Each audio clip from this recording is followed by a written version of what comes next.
I'm Louise Barson of Louise Barson Art, and I paint in normally watercolour and acrylic. But today I'm lovely to spend this afternoon with yourself and your colleagues. We're just going to spend a few minutes exploring some creativity, and we're going to do some drawing exercises, and then we're going to do some creative doodling. And I'd like to say the first thing is that there is nothing that you can get wrong in art. So let's crack on. I think we've got everybody with us that should be. So you're asked to have some paper and pens and pencils, as you can see on my screen. And what I'm going to ask you to do, and an implement like a glass or a cup or a mug. So the first exercise that we're going to go for is that I'm going to just ask you to just take one of your pens or pencils, just have a look at your end. Now this isn't a detailed drawing, it's just a sketch. So we're just going to do an oval for the top. We're going to go down the side of your item. Can everybody see this overhead screen? Yeah, there you go. The side of the item, yeah, and put an oval in at the bottom. And so I've drawn a glass, just a simple line drawing, but you might also then have a handle on your item. So I've just added one in there. So we've done that quite as a large piece in the middle. So just turn your paper over. And then this time, I'd like you to put two of your pens together. But as you can see, I just need you to offset them, get the angle right, offset them so that both ends of your pens or pencils will touch the paper at the same time. And you might, when you first do your first line, you might find that you just have to adjust how you're holding them in terms of the length. But I want you to do the same thing again, just go round in a circle, but as you can see, you'll sometimes get two lines. Come down the side, put your oval in for the bottom of your glass or mug, up the top, and then if you have got a handle, you can just angle it. And as you can see, sometimes the pens touch and sometimes they don't, and that won't happen in that particular combination again. It is what it is, but there's nothing wrong about it. It's still your item. And then the last line is we're going to go back to one item again, but this time we're going to draw your glass, mug or cup. We're going to draw it without lifting the pen off the paper. And as you will see, is that sometimes you'll have to duplicate lines. So we'll come in with our oval again, but of course we'll have to come back around to actually be able to come down the side. We'll put the oval in, again, no cheating, no lifting off. Yeah, up to the top, and then for those of you that have a handle, just take it down, and if you want to, just take it back. So, as you can see, or maybe able to see, they have quite different sort of energies about them, don't they? And you might have a preference for which one that you like to use yourself if you were to spend a few minutes on some other occasion thinking, oh, I think I'll draw whatever it is, some flowers that you've got. Try drawing a flower in your own time, yeah, in that different style. So you've now got 3 styles in your repertoire already, and that's if you've never even drawn before. We're going to go on to a doodly creative exercise. Just before we do, let's explore a few marks. So we would have some linear marks, and then you could adapt that by creating some sort of cross-hatching. You might decide to go for wavy marks, or you could do them small waves or bigger waves. You might do angular marks that are quite sort of even. You could have big ones, they could be narrow, or they could be really wide. Or you could have circles of different sizes, or you might decide that you like to have them quite evenly in a chain, or you might want to put circles within circles that would make up a unique design. So as you can see, there's different shapes and energies to those different marks that you can make. So you need a template. Now, some of you will have been able to print off various sort of templates that were actually provided in a pack, but not all of you will have had access to a printer. So there's no problem, because we're going to create a template now for those that haven't got them, simply by taking a pen, spreading your hand out on the paper and drawing round your hand. And so we'll just come up and round your shape, round the thumb, and then at the bottom, we'll just join it out. And then in effect, you've made a template if you've not had access to a printer to print one off. So the exercise that's going to take up the remainder of this time is going to be filling in that with all sorts of shapes. So I'd like you to create some of your own shapes, but I've also put a little prompt up here for some different shapes that you might want to use. So think of a few of your own to start filling in your hand, yeah? And as you can see, some of these sometimes use white to actually make the shape, and some of them are quite filled in. And then there's a few more little marks, which is quite linear here on the second sheet. And so what I'd like you to do is to do your hand doing that for there. So, and whilst you're doing it, I'm going to talk a little bit about colour. Then I'm going to go and give you a few minutes of peace and quiet to explore it. And then I'm going to just come back into some benefits of art. And with that, all right, Rosca definitely does the, all right, several for double pens, there you go. So that's excellent. So if you do that, and I'll be back with you with some information just in a slight moment.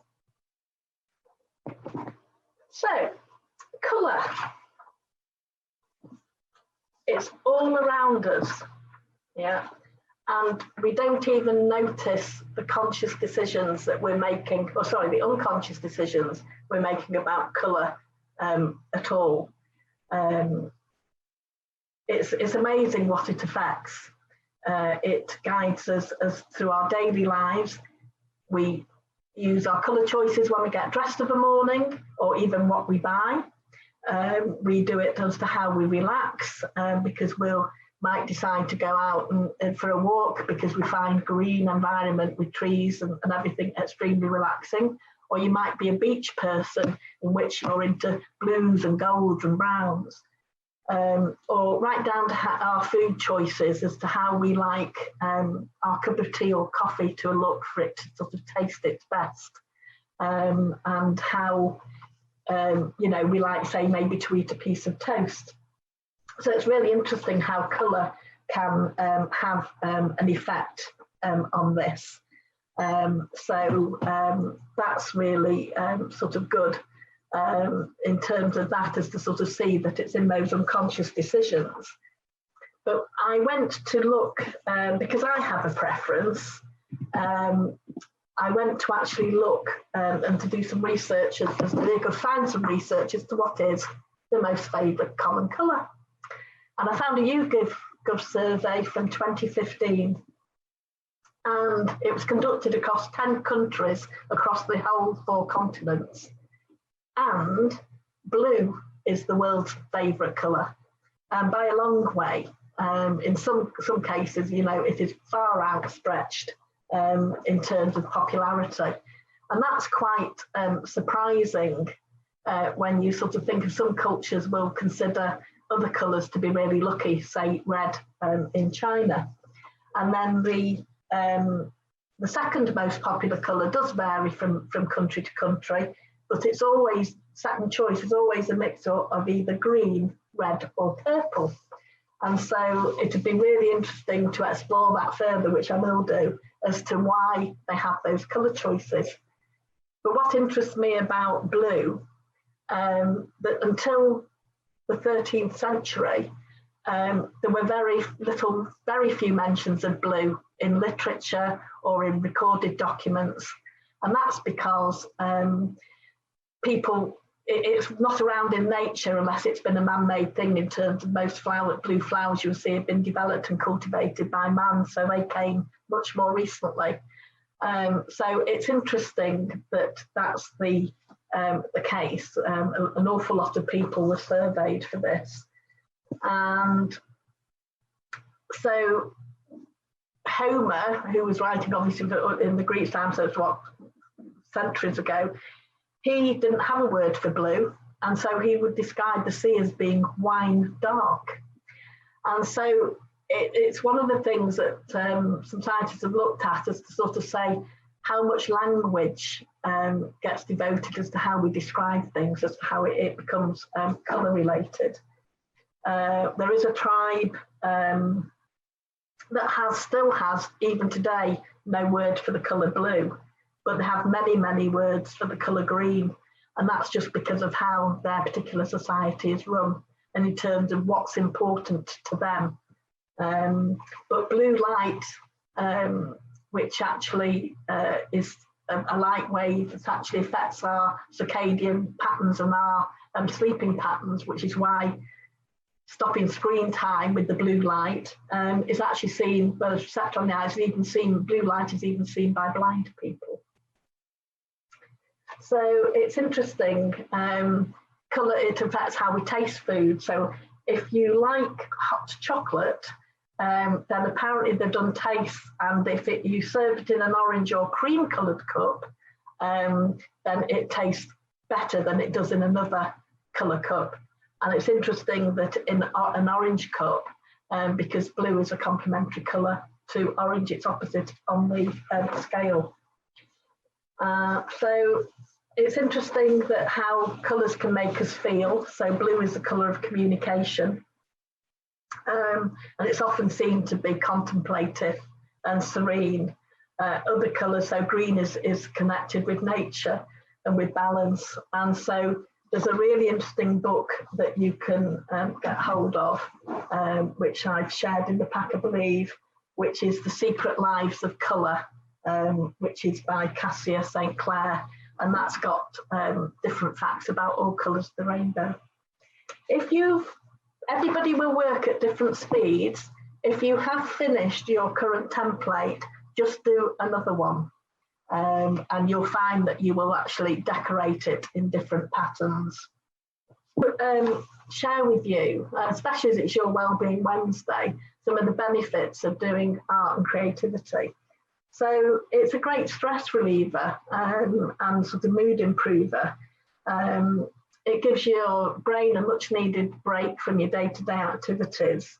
And what it does by just getting in and doing even simple exercises like these is that you'll will go into the flow at the moment, and you can just sort of end up concentrating on it, and you get a sense of achievement from doing it, which actually releases dopamine and serotonin into your body, which are obviously sort of really good chemicals to have, because they're your pleasure and like sense of achievement.